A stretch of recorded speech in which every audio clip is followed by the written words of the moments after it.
Indefinite টেন্সে আমরা তিনটা ফর্ম দেখতে পাই, প্রেজেন্ট, পাস্ট অ্যান্ড ফিউচার। আজকে আমরা একটা দারুণ ট্রান্সফরমেশন দেখব, প্রেজেন্ট ইনডিফিনিট, পাস্ট ইনডিফিনিট এবং ফিউচার ইনডিফিনিট, এবং একটা মাত্র এক্সাম্পল ইউজ করে আমরা দেখতে পাবো যে what is the transformation. Let's see.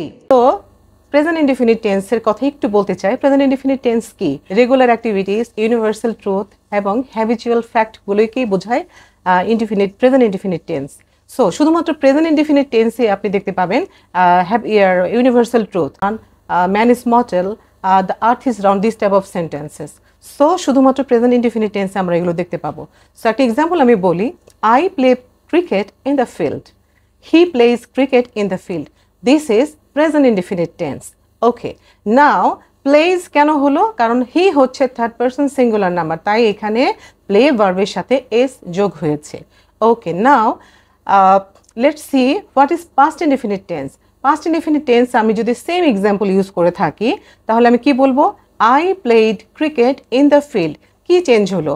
Subject, object সবই ঠিক আছে, শুধুমাত্র চেঞ্জ হলো ভার্ব। সো প্লে থেকে কি হলো? প্লেড। সো এখানে স্ট্রাকচারটা কি হলো? Subject plus verb, two plus then object plus extension.